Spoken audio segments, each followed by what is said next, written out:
gamersubs.gg/Tozy because they have some of the best lemonade and lemonade adjacent flavors. Because they're hands down one of the best powdered beverages on the market right now with a whole range of flavors. Ranging from, you know, the standard. My favorite is currently the lemonade. I feel like I've been shilling the lemonade every single time. He has a normie audience. Do you notice that? Look at the tub.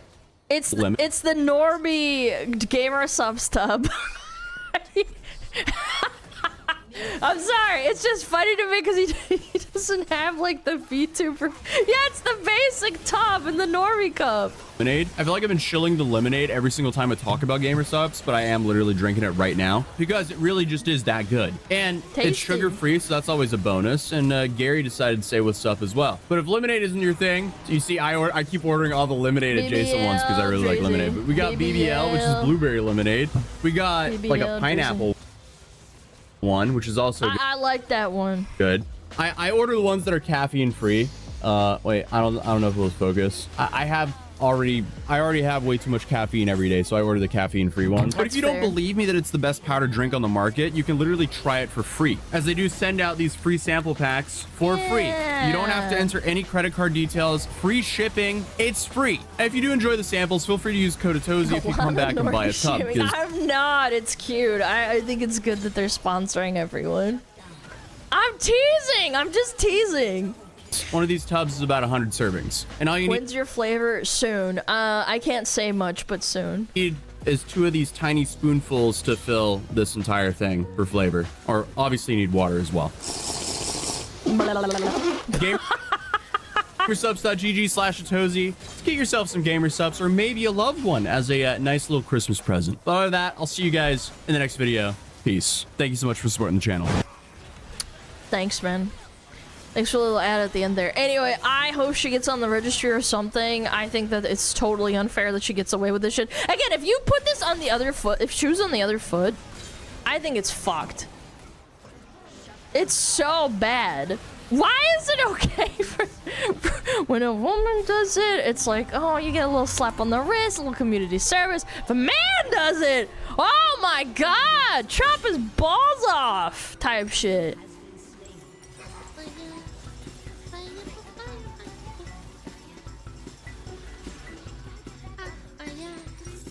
This here is another viewer's broken gaming PC, struggling to fit this into frame, and apparently it has several problems. It was initially submitted with the description of, I accidentally pressed the BIOS flash button while trying to plug a USB cable in and the system turned off. I restarted it and booted into Windows, then Armory Crate had an update which restarted my PC again, and now it instantly goes to the DRAM light when booting. I tried every RAM slot with both sticks, none worked. Tried reflashing the BIOS with the button and a USB stick, but it didn't work. I removed my boot drive since it could have corrupted and wouldn't boot, but that also didn't work. I also cleared the CMOS. Please help, I literally just got back from college and want to game over my break. But this story gets much worse. In a desperate attempt, the owner tried reseating his CPU, a strategy that I don't think makes a ton of sense because in most cases, chips aren't just randomly unseating themselves while under load, even when you account for small changes in thermal expansion.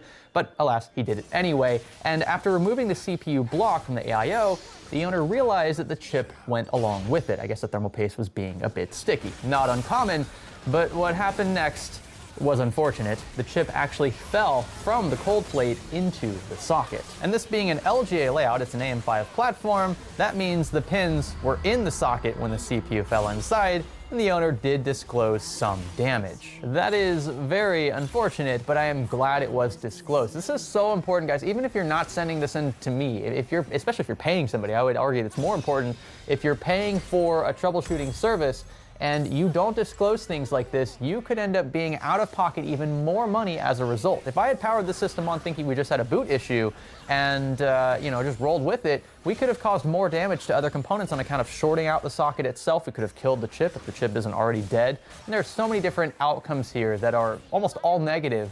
And so because I know this going into it, I know not to power the system on. We're gonna try tackling the socket issue first, and if we can't, we're gonna have to replace the board. But this knowledge is vital. Don't feel bad. I mean, obviously it sucks. It's a really crappy situation to be in, but don't feel bad about disclosing this stuff. I'm never gonna charge you guys anything regardless of what happens, unless I feel like you're intentionally fishing for free hardware. We're not even gonna respond to those. But in cases like this where genuine mistakes happen, just disclose them. It will save you a lot of time, it will save me time, and it will probably save me components as well. So with all of that out of the way, sit back, relax, we've got a PC to fix. I hope you will stay with me. Are you sitting on a gaming PC without an activated copy of Windows? Forget $100+ retail keys. Instead, snag an OEM Windows 11 key for a fraction of the price to unlock the full potential of the OS. Oh, and don't worry, they'll still remove those pesky activation watermarks. Just click the links below to get started today, and be sure to use our special offer code SKGS for a sweet discount on a variety of options, including Windows 11 Pro, Home, and more. Hello there, and welcome to Fix or Flop, a playlist where we attempt to fix broken PCs for free. So we don't charge for hardware or labor. It's $0 to the owners in question, and that's thanks to your viewership. So we monetize on the back end. That allows us to try fixing rigs like these without charging anything. Thank you so much for your viewership. It's why all of this can happen in the first place. By the way, if you have a broken PC and you want a chance to have it fixed for free here, be sure to click the form linked in this video's description. And as for this one, I don't want to try powering it on just yet. Obviously, we have the socket issue. So first things first, we're going to remove the CPU block, inspect the socket, and try to fix it if necessary. So first, we're just going to lay the system down like so and begin loosening a few screws. You know what? I'm actually going to stop because I just realized something. Now, it's possible this happened after the owner started fiddling with things, but you can see that DIMM right there is not fully seated. This little arm, this little mechanism is pulled back a bit. So I bet if we pushed on this, we'll hear a click. Oh yeah, that right there could be the reason why he had a DRAM light. Again, not sure if it's always been this way. These usually don't just pop loose with time, but that will definitely be at least revisited again later in this video. Oh boy, I'm pretty pumped now. That was a very easy find, if I'm being honest. But I think we might, if we can get the socket fixed, we might be able to fix this entire system without throwing any hardware at it, which would be nice because the specs of this rig are fairly beefy. There's an RTX 4090 in here. Again, it's an AM5 platform, I believe 64 gigs of DDR5. You guys know how expensive RAM is nowadays, especially DDR5. Not really looking forward to replacing DIMMs. Disconnect a cable or two, and I think I'm just gonna hang the block over the side of the chassis. Oh, we actually have a contact frame over the CPU. Interesting. Place your bets on how bad you think this socket's gonna be. Just removing a few Torx screws, and out comes the frame. Looks to be in pretty good shape. And now for the moment of truth, up comes the CPU.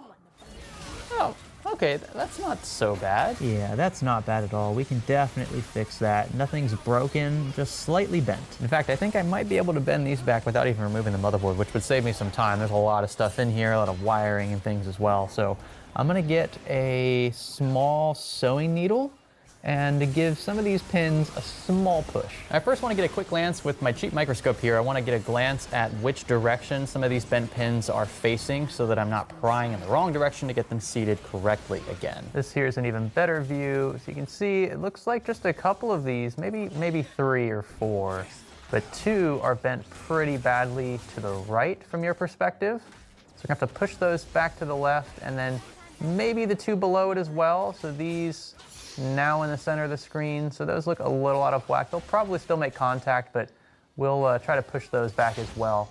Again, without breaking anything. The last thing I want to do is break one of these pins off because that will render the socket totally useless unless we chip some ground by the off chance. So I'm going to be gentle here and just use the sewing needle to push these back where they should be. Now for those long-time Fix or Flop viewers, you know that we've dealt with this many times. We're usually pretty successful at it. I don't want to jinx anything. I just want to be careful here about which pin we're pushing.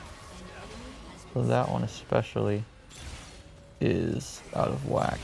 Oh yeah, there she goes, right back into place. I'm definitely not a surgeon, but I do liken this procedure to what I imagine a surgeon has to go through. It's probably not as extreme, of course, but you just want to be very careful, very precise with your movements. If you're all over the place, if your hands shake, you probably want to save this for somebody who can be a bit gentler with things. I think we can all agree this is much better than how we started. I'm not sure if it's gonna work. I would say the odds are probably good that we can get a post this time, assuming nothing else is wrong with the system.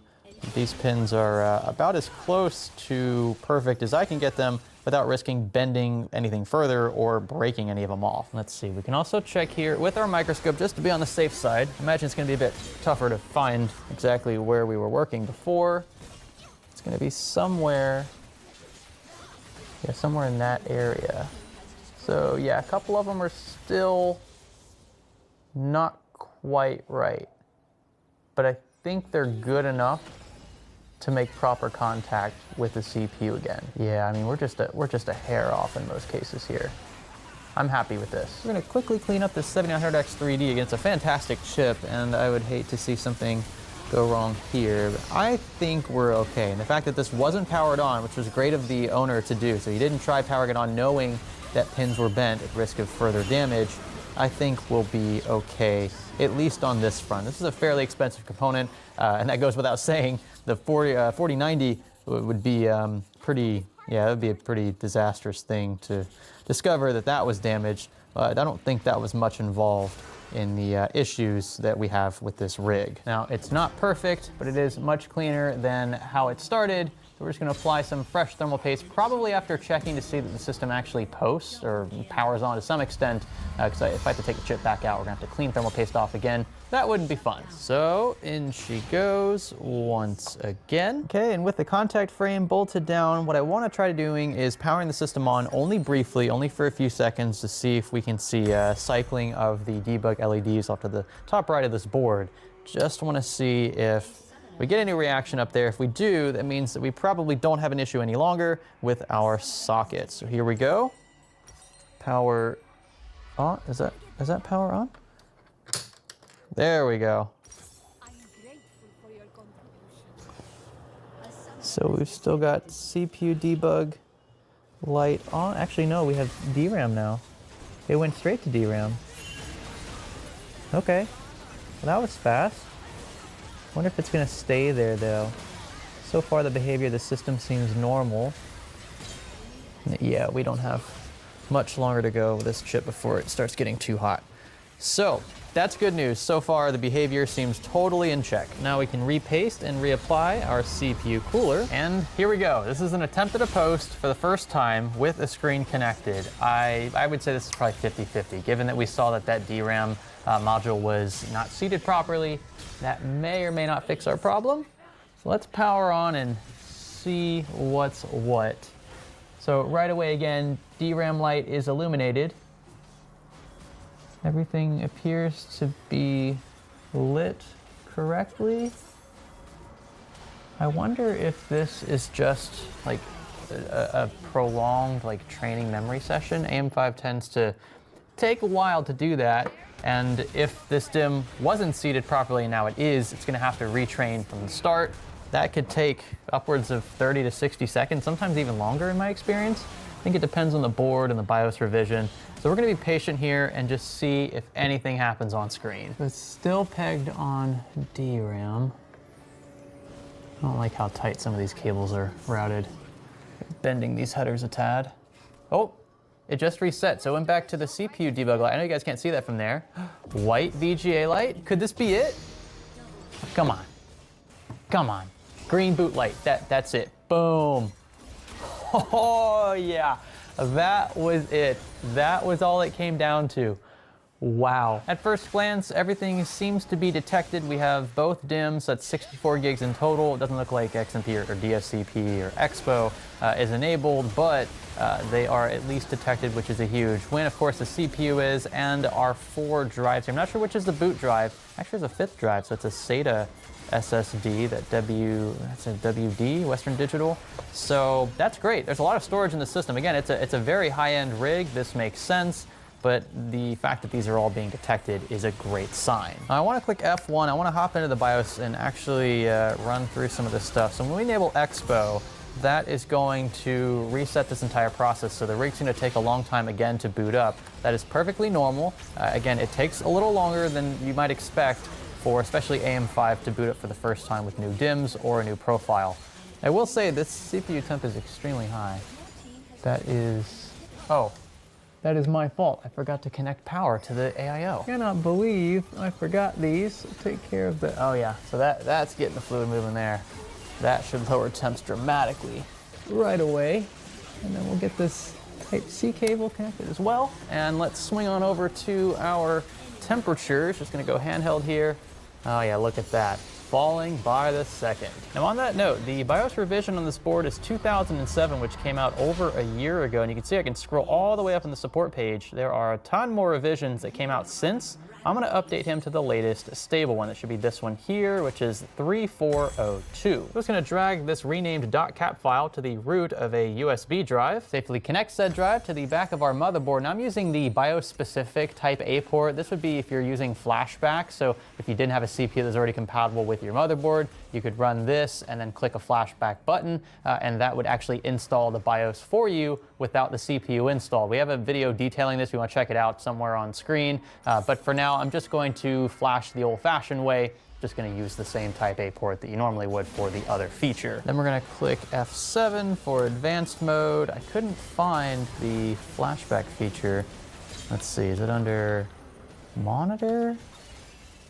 Nope. Oh, easy flash, there it is. Okay, so we're gonna click that, and then we're going to direct it to our bootable media. There's our .cap file. We'll select enter. Make sure the system does not power off during this process, or you will hard break your board. Gonna click yes. It's gonna read the file and confirm. And I'm gonna click yes again. And here goes the process. Okay, I'm not gonna lie, the fact that it powered off right away scared the crap out of me. You never want to power your system off during the middle of this, because it's a bit like flashing the ECU of a car, right? If you cut it off in the middle of said flash, then you could have corrupted software, which would prevent the ECU, or in this case, the BIOS chip, from communicating with the rest of the board and other connected devices. In which case, you'll just have a system that doesn't post. You'll either have to replace the chip in question or just replace the outright board if you don't have a backup BIOS. And I should clarify, what I mean by backup BIOS is a second, like, physical BIOS chip, something that you can roll back to if the primary one is corrupted.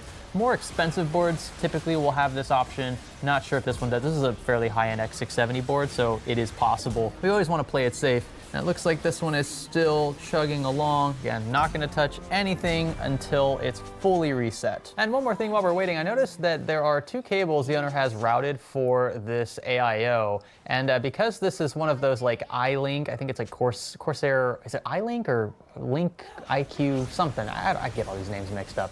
Anyway, long story short, there's like this little daisy chain happening, and because he has two different cables, if I plug this Type-C one in, it's going to throw an error on the screen. I think there's a communication problem because it doesn't know which way to send and receive data. I believe you only need